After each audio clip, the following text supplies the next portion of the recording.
कुणाल की कोई भी बात सुनने के लिए तैयार नहीं थी। कुणाल ऐसी भी क्या हालत है यार, प्रेग्नेंट तो सब होते हैं ना। वैसे भी अभी तो सिर्फ 3 महीने हुए हैं, अभी कौन सा मेरी डिलीवरी होने वाली है यार। कुणाल ने मुस्कुराते हुए अपनी पत्नी रिद्धिमा की तरफ देखा और फिर बड़े प्यार से कहा, तुम जानती हो ना मैं तुमसे कितना प्यार करता हूँ और तुम्हें किसी भी तरह की तकलीफ में नहीं देख सकता यार। प्लीज मेरी बात समझने की कोशिश करो। लेकिन रिद्धिमा किसी भी हालत में कुणाल की बात मानने को तैयार नहीं थी। मुझे कुछ नहीं सुनना, मुझे बस आपके साथ चलना है कुणाल। आप मेरे हस्बैंड हैं, मुझे आपके साथ रहना है। कुणाल ने अपनी पत्नी की जिद के आगे हार मान ली थी, लेकिन एक आखिरी बार कुणाल ने रिद्धिमा के सामने अपनी बात रखी। अच्छा अब ठीक है, लेकिन इसके लिए माँ से बात करनी होगी, अगर मम्मी परमिशन दे देती है तो। इस बार रिद्धिमा ने नाराज होते हुए कहा, बस आपकी यही बात मुझे पसंद नहीं। कुणाल जरूरी है क्या हर बात में मम्मी की परमिशन लेना? मैंने कह दिया है और जो कह दिया है वो होगा, मुझे आपके साथ चलना है। कुणाल समझ चुका था कि अब रिद्धिमा किसी भी हालत में दिल्ली नहीं रहने वाली है। अगर उसने कुणाल के साथ गांव जाने की जिद कर ली थी तो वह बस पूरी करके ही रहने वाली थी। लेकिन इस बारे में कुणाल को अपनी माँ को बताना बेहद जरूरी था और इसीलिए अगली सुबह चाय के वक्त कुणाल अपनी माँ अंबिका के पास पहुंचा। अंबिका जी उस वक्त अपने कमरे की बालकनी में बैठकर चाय पी रही थी। कुणाल ने मुस्कुराते हुए कहा, गुड मॉर्निंग मॉम। अपने बेटे को देखकर अंबिका जी के चेहरे पर मुस्कुराहट आ गई। गुड मॉर्निंग बेटा, रिद्धिमा कहाँ है? अभी तक सोकर नहीं उठी? कोई बात नहीं, उसे ऐसी हालत में आराम करना चाहिए। अंबिका जी कुणाल के चेहरे को देखकर समझ गई थी कुणाल उनसे कुछ कहना चाहता है, इसलिए उन्होंने पूछा, क्या हुआ बेटा, कुछ कहना चाहते हो? कुणाल ने धीरे से जवाब दिया, हाँ मम्मी, वो रिद्धिमा मेरे साथ जाने की जिद कर रही है। देखिए ना, मैं भी नहीं चाहता, लेकिन अंबिका जी ने अपने हाथ के इशारे से कुणाल को चुप रहने का इशारा किया और फिर हंसते हुए कहा, देखो बेटा, मैं अच्छी तरह समझती हूँ, मैं तो बस रिद्धिमा को यहाँ इसलिए रोकना चाहती थी कि वह 3 महीने प्रेग्नेंट है और ऐसी हालत में छोटे से गांव में उसकी केयर कैसे हो पाएगी। कुणाल ने आगे बढ़कर अपनी माँ का हाथ पकड़ा और फिर उनकी हाँ में हाँ मिलाते हुए कहा, हाँ मैं भी यही चाहता हूँ कि रिद्धिमा यहाँ आप लोगों के साथ रहे। इतना बड़ा शहर है, सारी फैसिलिटीज है, पर वहां मैं कैसे उसे। कुणाल को लगा था कि शायद उसकी बात सुनकर अंबिका जी नाराज हो जाएगी या फिर रिद्धिमा को ले जाने से साफ मना कर देगी, लेकिन ऐसा कुछ नहीं हुआ। कुछ सोचते हुए अंबिका जी ने कुणाल से कहा, एक काम करो, रिद्धिमा को अपने साथ लेकर जाओ। कुछ दिनों की बात है, जब उसे लगेगा कि वहां पर वो खुश नहीं है तो अपने आप दिल्ली आने के लिए कहेगी। अगर हमने उसे नहीं जाने दिया तो पता नहीं क्या क्या सोचेगी। कुणाल भी अपनी माँ की बात से सहमत था। उसे लगा कि शायद जो अंबिका जी कह रही थी वह सही है, क्योंकि जबरदस्ती रिद्धिमा को वहां पर छोड़कर जाने का मतलब था उसे नाराज कर देना। और कुणाल अपनी पत्नी से बहुत प्यार करता था, ऊपर से वो प्रेग्नेंट थी तो वह रिद्धिमा को किसी भी कीमत पर परेशान नहीं देख सकता था। कुणाल ने मुस्कुराते हुए अपनी माँ अंबिका जी से कहा, थैंक यू मॉम, वरना मेरे तो समझ भी नहीं आ रहा था कि रिद्धिमा को कैसे समझाऊं। जब कुणाल ने रिद्धिमा को जाकर बताया कि वह उसके साथ कपासनी जा रही है तो रिद्धिमा की खुशी का कोई ठिकाना नहीं था। खुश होते हुए रिद्धिमा ने कुणाल के गले में अपनी दोनों बाहें डालते हुए प्यार से कहा, thank you so much mister husband. आपको पता नहीं, मैंने आज तक इतने छोटे गांव को कभी देखा नहीं है। I am so excited Kunal, कितना मजा आएगा। लेकिन कुणाल को मनी मन हंसी आ रही थी। वो जानता था कि दिल्ली के मॉडर्न माहौल में रहने वाली रिद्धिमा उस गांव में किसी भी तरह से एडजस्ट नहीं कर पाएगी और कुछ ही दिनों में खुद वापस आने के लिए कहेगी। इसलिए कुणाल ने हंसते हुए जवाब दिया, चलो तो सही, जाकर ही पता चलेगा गांव में रहना एक्साइटेड होने वाला है या फिर बोरिंग।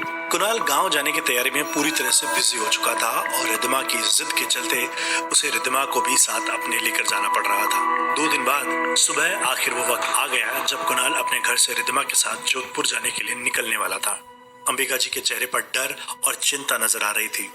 कुणाल, रिद्धिमा, देखो बेटा, तुम लोग अपना ख्याल रखना, और रिद्धिमा, मुझे तुम्हारी बहुत चिंता हो रही है बेटा। रिद्धिमा ने मुस्कुराते हुए कहा, माँ आपको डरने की बिल्कुल भी जरूरत नहीं है। यहाँ से जोधपुर तक हम ट्रेन से जाएंगे और फिर वहाँ से टैक्सी, मुझे ट्रैवलिंग में कोई दिक्कत नहीं आएगी। अंबिका जी ने चिंता जताते हुए जवाब दिया, बात ट्रैवलिंग की नहीं है रिद्धिमा, तुम्हारी तबीयत की है। तुम प्रेग्नेंट हो और वहाँ गाँव में फैसिलिटीज बहुत कम है। अपनी सास की बात सुनकर रिद्धिमा ने उन्हें तसल्ली देते हुए जवाब दिया, माँ कुणाल डॉक्टर हैं, वे सब कुछ अच्छे से संभाल लेंगे और अगर मुझे लगा कि कुछ भी ठीक नहीं है तो पक्का मैं वापस आऊंगी। आई प्रॉमिस यू माँ। कुणाल ने भी अपनी माँ को समझाते हुए कहा, कोई बात नहीं, रिद्धिमा को एक बार मेरे साथ आने दीजिए, अगर हमें कुछ भी सही नहीं लगेगा तो मैं खुद उसे यहाँ छोड़ने आ जाऊंगा। अंबिका जी अपनी आंखों में आंसुओं को छुपाने की कोशिश कर रही थी। रिद्धिमा और कुणाल की टैक्सी पहुंच चुकी थी। रिद्धिमा और कुणाल अपनी टैक्सी में बैठकर अपने घर से निकलने वाले ही थे। ठीक उसी वक्त गाड़ी के ठीक सामने से काली बिल्ली तेज स्पीड से निकल गई। ये देखकर अंबिका जी का दिल घबरा गया। रुक जाओ तुम दोनों, ये कैसा अपशुगन है? ये बिल्ली अचानक कहां से आ गई? ड्राइवर रोको। अंबिका जी के कहते ही ड्राइवर ने स्टार्ट की हुई गाड़ी को फिर से बंद कर दिया।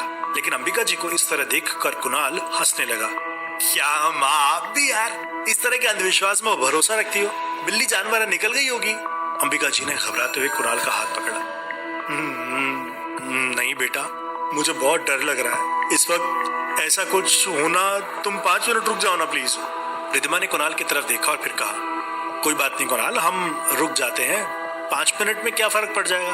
वैसे भी अभी ट्रेन के आने में काफी टाइम है। रिद्धिमा और कुणाल अंबिका जी के कहने पर रुक गए, लेकिन 5 मिनट के बाद उन्होंने अंबिका जी से जाने के लिए परमिशन मांगी। माँ, काफी देर हो चुकी है, अब हमें चलना चाहिए वरना ट्रेन छूट जाएगी।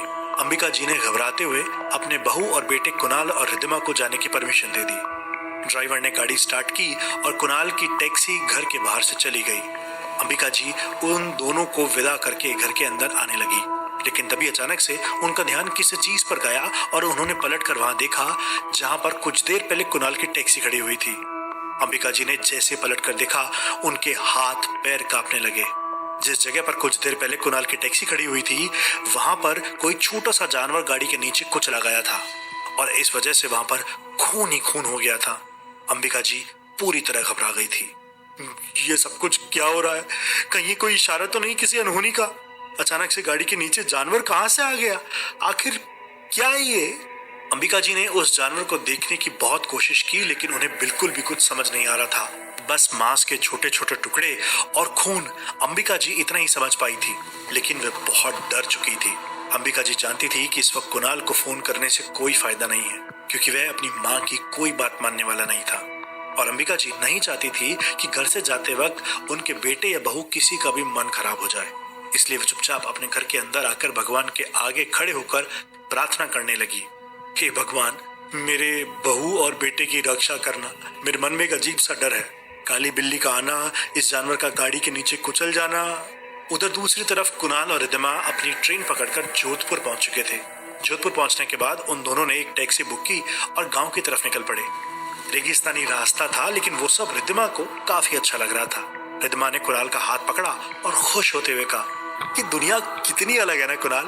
हमारे दिल्ली शहर में चारों तरफ बस भीड़ भाड़, ट्रैफिक, शोर शराबा, बस यही सब नजर आता है, लेकिन यहाँ कितना सुकून है। रिद्धिमा की बात सुनकर कुणाल हंसने लगा। अब ये तो वक्त ही बताएगा कि यहाँ कितना सुकून है या फिर। कुणाल और रिद्धिमा की टैक्सी गांव के बिल्कुल करीब पहुंच चुकी थी। गांव से 1 किलोमीटर पहले अचानक से ड्राइवर ने गाड़ी का ब्रेक लगा दिया। कुणाल ने घबरा कर पूछा, क्या हुआ? अचानक गाड़ी क्यों रोक दी?